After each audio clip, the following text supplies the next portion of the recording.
What's up, y'all? We are back, episode 18 of the Colorado Rockies Out of the Park Baseball 24 playthrough. We are here September 1st, 2029. The Rockies are 82 and 51. We lead the division by a whopping 14 games. A far cry from last year when we were a really good team, but we couldn't seem to get close to the guys in our division. So, last place to a first place probably finish. 14 games back with however many there are, 20 something to go. We have two off games in 29 days, so 27 games ago. Wow, a ton of games this month. That's pretty crazy. No off days, but we're looking pretty good going into the end of the season. So a couple injuries hit us at this point in the season.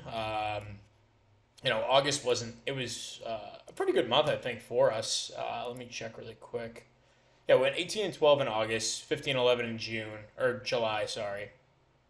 We've kind of been dominant all year, quite frankly. But we did get some injuries. Jackson Cox went down for 3 months with forearm inflammation.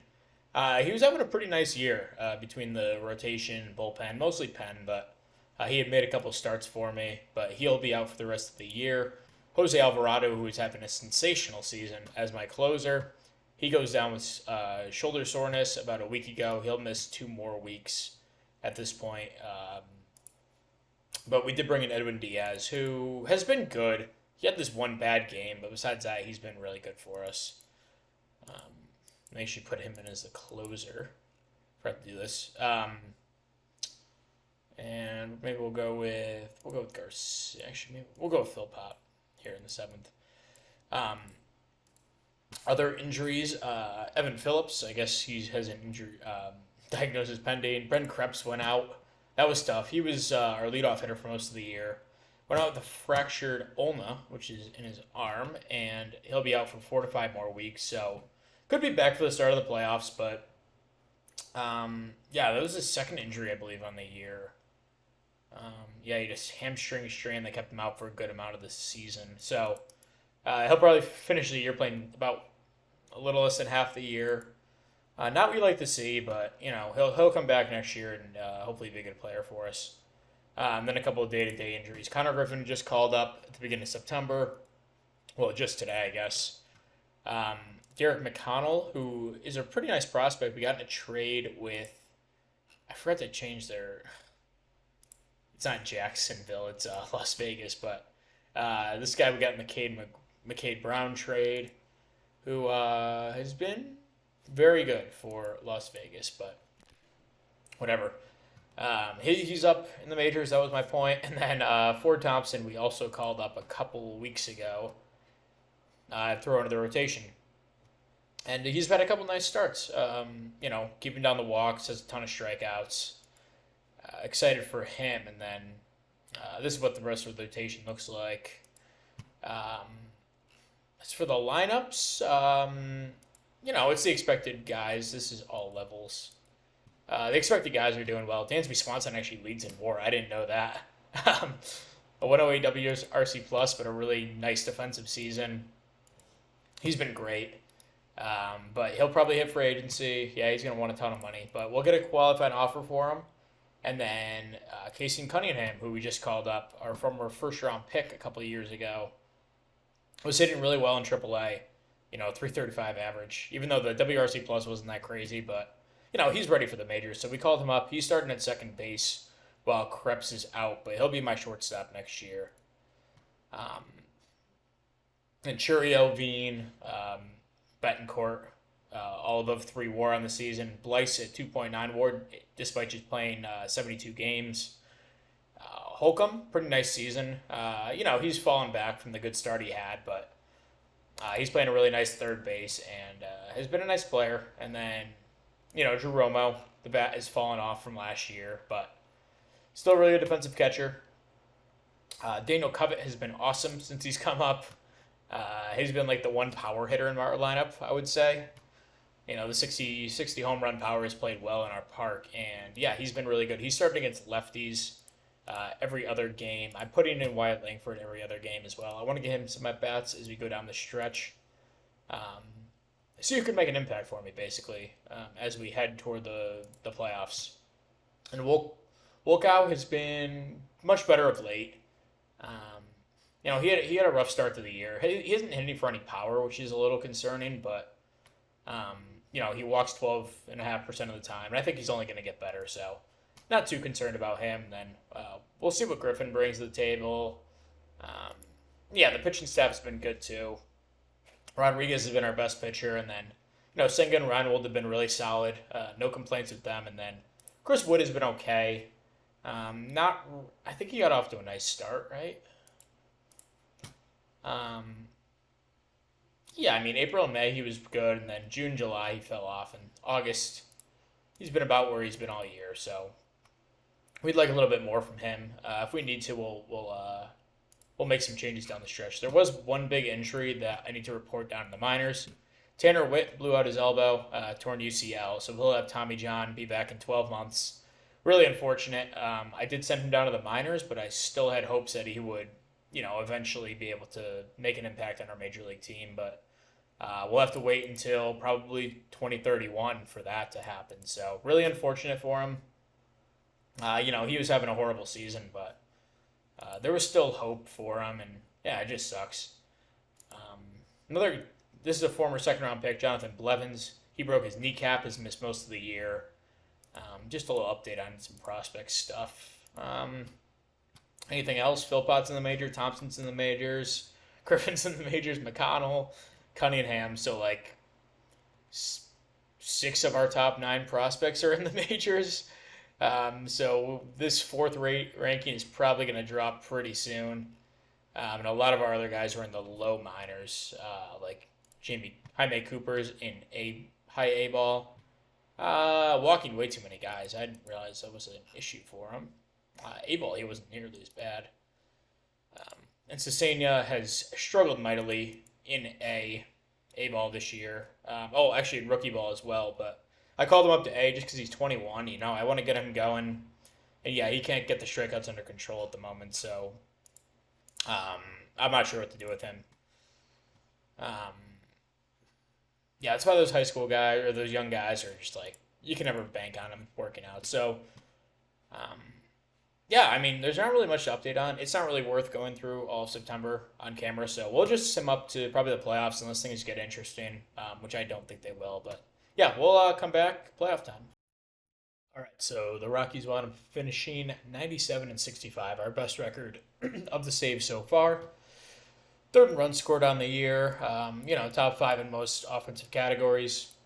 The home runs are probably the highest we've had in a while. And then 9th in runs against, which I think might be our best performance so far in the save. 11th stars ERA, 3rd in bullpen ERA, 1st in pitching WAR. We've led that for quite a couple of years, I think. And then our defense is also very good. So we'll quickly go through like how everyone did before we start the playoffs. So Zach Veen wound up leading the team in WAR. He went pretty wild in September. So puts up 5.6 WAR on the season. His defense still sucks, but we're putting Parker Meadows in as a replacement for him. So that's not a huge deal. Dansby Swanson puts up 4.5 WAR in his probably final season in Colorado. That trade worked out pretty well for us. He was an awesome defender at shortstop this year and put up a pretty nice year at the bat too. So love to see that. Brian Betancourt won had the best average in the league. What the heck is it called? Oh my god, I'm completely blanking. Yeah, whatever. He led the league in average. Awesome year for him. He actually had a pretty wild stretch here of games. Right here, he had a 3 home run game in here. 3 hits, 2 hits, 3 hits, 2 hits. This is a wild stretch. So, yeah, an awesome year from our leadoff hitter against righties. Jackson Churio. Not quite the season we're used to seeing from him. Only a 110 WRC plus. But played good defense in right field and was overall a good player. Like not the player he was when he won MVP a couple years back, but has still been solid. Um, Holcomb was really good. 3 WAR, about a league average bat, the good glove at third base. 4.4 zone rating over there. Drew Romo, nice year behind the plate. Um, oops. Nice year behind the plate defensively. Had 16.5 framing runs and nice 79 WRC plus, so not horrible. Miguel Bleis didn't really finish the season too strong. Wound up playing 99 games. 119 WRC plus is solid, but not really what we're used to seeing from him after his MVP runner-up last year. Forgot what he finished, but maybe like 5th place. I don't remember, but Wolkow got hurt at the end of the year, and he'll be back in 4 days. So 1, 2, 3, 4. He'll be back for this for the last 2 games of the series if we get to that point. So yeah, he was fine. I mean, at a league average bat as a rookie, I'm actually okay with that. I think he'll be better next year with a full season under his belt. Connor Griffin came up and played in 12 games, 44 plate appearances, and absolutely destroyed. A 222 WRC plus. Obviously a small sample size, but he's my starting first baseman going into the playoffs with Wolkow out, and maybe I don't know. Maybe we mess around with the defense, and I don't know. We'll see what happens when he comes back in those last couple of games, but Griffin's definitely earned his place in the lineup for now. Daniel Covett had a really nice year. Cooled off after the really awesome start, but 131 WRC plus and 201 plate appearances. Casey Cunningham, we brought him up mid-August, I think. He played every day at second base for me. He was on a really awesome stretch. He was batting like high 390s. Yeah, right here. So yeah, he went on this crazy stretch at the beginning of September. It's a 392 average. Really went ice cold after that though, and wound up putting up a measly 75 WRC plus. But we don't really have any other options at second base, and I think he can provide some good defense and a decent bat over there. So, still young, but I think he had a nice year up in the majors. And then Meadows, really nice to fourth outfielder. His least plate appearances with the team, they've slowly dropped ever since this 2025 season, but he's still been moderately effective while he's been out there, and a really good glove out in center field and all the outfield positions. Paul Myers, our backup catcher, he was fine. Not as good as last year, but he was definitely a respectable backup catcher. And I like what he brings to the bat with a nice singles hitter. And then Coy James, this guy was a nice surprise. So, I forgot why we called it. I think Bauckham just wasn't cutting it. He had like a WRC plus in the 60s. He's been up here all year, so I want to give Coy James a shot. He's kind of just hit at every level for us and was killing AAA. So, I think I accidentally called him up. And then I was like, okay, actually, this guy deserves to be up here. So, we called him up, and in 28 plate appearances, is very impressive. So he makes the playoff roster over Bauckham. He finished just a 65 WRC plus in 225 games. I was giving him plenty of playing time, but he just couldn't really do anything with it. As for the pitching, Randy Rodriguez, a really nice season. His first year as a starter, 3.32 ERA. It's a 1.35 ERA plus. Tons of strikeouts, kept the home runs in check, and a 4.6 WAR season. The only issue is he only threw 132 innings in 28 starts. But he's a 5-and-fly guy. He actually had an awesome start here where he no-hit the Dodgers through 8 2/3, and we actually wound up no-hitting him in the game. But Edwin Diaz came in for the last out. Threw 113 pitches. That was his season high by far. It didn't even announce that they threw it. It didn't even announce that they threw a no-hitter. That sucks. He was good. Ford Thompson was really good in 7 starts, 34 innings. Another guy who's kind of a 5-and-fly guy, but he gives you awesome 5 innings. They're my 1 and 2 to start the postseason. Dan Reinwald was a really good middle of the rotation guy. Threw 150 innings. I hope to get that number up next year. I'm going to start stretching out these starters a little bit more as they get older. And then Senga, probably his last year with us. I don't see us bringing him back, but about a league average starter this year. He kind of fell off after a really nice year and a half to start. But he's my 4 starter. He'll get a playoff start for sure. Actually, not for sure. If we, you know, win a game, basically. If any of these guys win a game, he'll get a start. Then Alvarado was hurt at the end of the year. He came back. He's my closer to start the playoffs. Edwin Diaz was really nice in the 8th inning role. He had a nice string of outings to end the year. He really just had the one bad game where he gave 4 runs. Besides that, he was lights out for us. So, really happy with what we got back there, including Alex Philpott, who was absolutely disgusting in 45 innings this year. Made 1 start, mostly out of the pen, though. And yeah, he'll probably be a starter for me next year, I'd imagine. But we'll see on that. Scott Efros, pretty nice year. He was really bad to start the year, so the fact that he finished with a 3.83 ERA and a 1.18 ERA plus was enough to put him in the playoff roster. This guy, I didn't even mention him. I claimed him off waivers in August. Gabriel Ochoa. He was sitting out there on waivers from Kansas City, and he's out of options. He used up all of his option number amount of times he could be sent down. So I claimed him. He stuck with me, and he made 7 appearances, 9 2/3 innings, and was really good. So he'll be on the playoff roster for me. Chivili was really good this season. Definitely his best year as a Rocky. And then Kevin Garcia continues to be really nice, middle of the bullpen. Can pitch some high leverage, give you some starts. That's kind of what he is at this point. I don't really see him as a starter, but maybe he could make a run as a starter at some point again. And then Victor Juarez in about 100 innings was a really nice long reliever type. So like what we have going into the postseason here, we'll play New York, and let's check out their team. So they finished 14th in runs scored, 2nd in runs against. So about as about as yin and yang as you can get with the offense and the pitching. But they have Grayson Rodriguez, who they traded for mid-season, had a really nice year for both Baltimore and New York. Luis Castillo, who we almost signed last offseason. The peripherals aren't too impressive, but he had a really good 20 starts in the year. What did he wind up getting? A 2-year, I wasn't going to pay him that.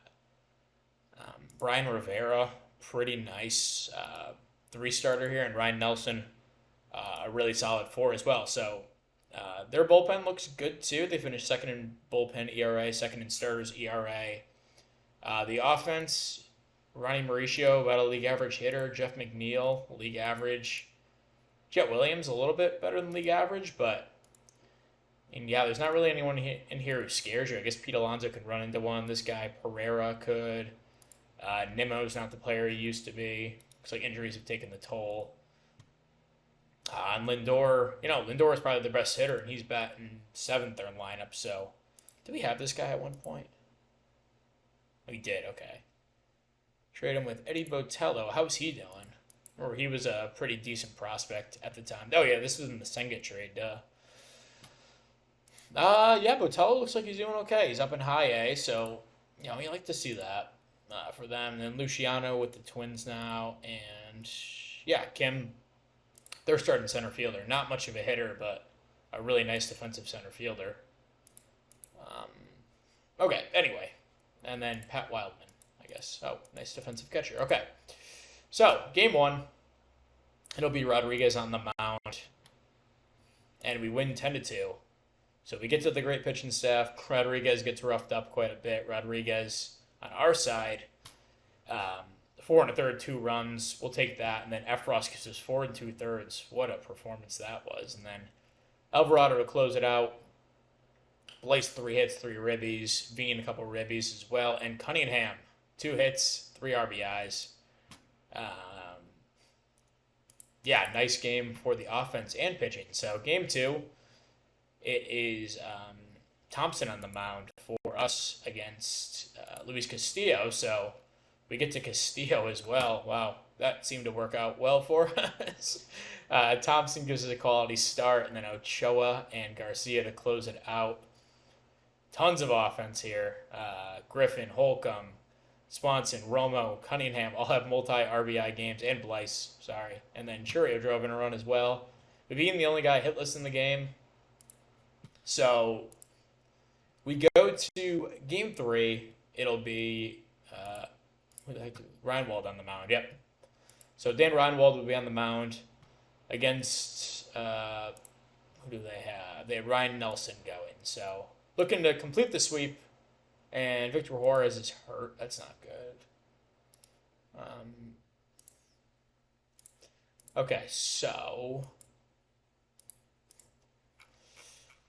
the last guy cut was Chris Wood. I guess we didn't go over him. Yeah, he shouldn't have a great season. He 8 innings for us, but below league average ERA. Didn't strike anyone out, which is pretty crazy. He doesn't have that bad of stuff, but we wound up losing 3-1 in this game. Swanson 3 hits, Churio 2 hits. The only run driven in was by Churio. And Reinwald, a pretty nice start, but no offense, not going to cut it. So we go to game 4. It'll be Senga on the mound against his former team. Looking to win the series in New York. We lose 3-2. Oh boy, that's never good when you see that win probability. Looks like Alvarado blew it in the 9th. I don't know. That's questionable why they took out Diaz there. I don't know why you would bring him in.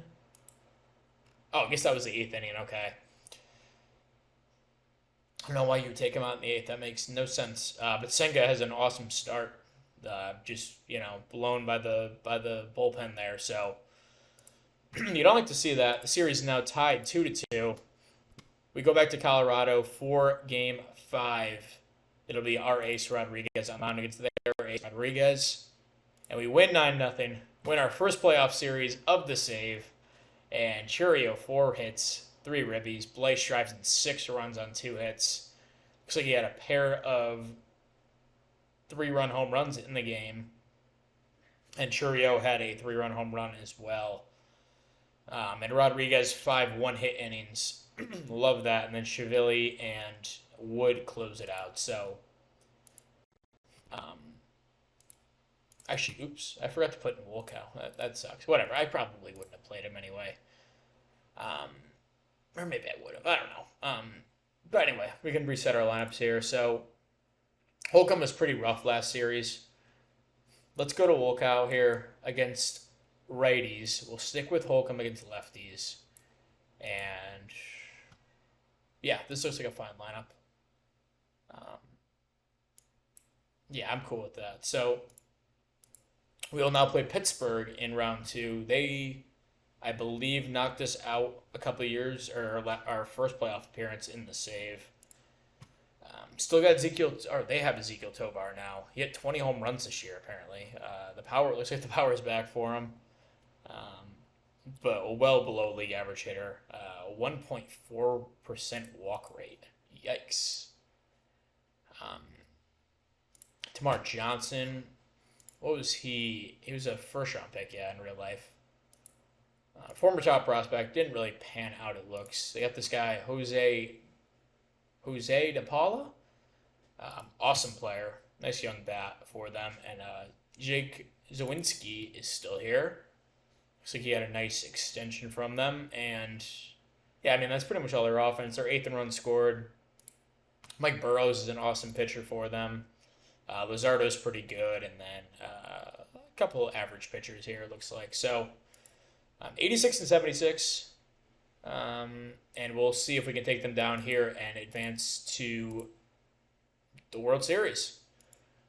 So, let's reset our pitching. I think, yeah, we're going to have to. All right, so it'll go Thompson, Reinwald, Senga. And I think we'll roll with that. 12 pitchers, that's all we need. Let's do it. Ford Thompson on the mound, game 1. And we lose 6-1. Tough game for the offense. Not much going. Only run driven in by Wolkow on a solo home run. Thompson, a nice start, but the bullpen's not able to hold it, and we only scored 1 run, so it didn't matter. So, game 2 in Colorado. We lose 6-5. We go down 2-0 in the series. Blyce drives in 2 runs. But it looks like Alvarado had another rough outing. and Diaz winds up blowing the game. So not great out of the bullpen there, and F. Ross out for 5 weeks. That's unfortunate. So always get hit with the injury bug, it feels like this time of year. I guess I'll go with Cleveland, although I don't feel great about it. He didn't have a great year, and but I guess he's the best rated guy on our team that's not here. So game 3, looking to avoid going down 3-0 in the series. We go up to Pittsburgh for 3, and we lose 6-5. Senga, nice start, but Diaz blows it again. And Shivili gives up 3 runs, only 1 earned. So Rodriguez will be on the mound here in game 4, looking to avoid the sweep and force a game 5 in Pittsburgh. And we win 5-3, so the sweep is out of question here. So Rodriguez a nice start, and then Cleveland and Alvarado give us the rest of the game. So Thompson on the mound, rematch of game 1. Looks like this game is apparently at 11:05 a.m. That's bizarre, but okay. Game 5, we lose 4-0, so that is our season there. Offense disappears completely in Pittsburgh, and Thompson, Ochoa, yeah, it didn't really matter, I guess, but another disappointing end to the year. At least we make the NLCS. Like, that was much better than the last couple of seasons, but I like the outlook of this team long term. I think next year is the year that we kind of, this is where this is all going to come together, because we have all of our top prospects are going to be in the majors. We're getting rid of pretty much any salary that we owe to anyone.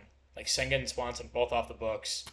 Alvarado, I think, is going to decline his player option, and I guess Diaz is the only contract on the books for $9.6 million. So I guess we lose Phillips too. I didn't mention he went out with a torn meniscus. That was kind of a big loss looking back. I kind of glanced over it, but he had been really good for us. But yeah, that's our only guaranteed contract for next year. So ton of money to spend. I don't know what I'm going to do with it yet, but we'll get to that in the offseason in next episode. So let's actually go to the end of the playoffs and show you guys who wins. So it's Guardians Pirates, 2-0 Pirates in the series.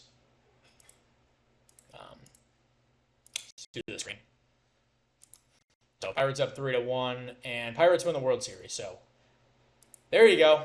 Thank you very much for watching episode 18, and we will see you next time in the off season. So see ya.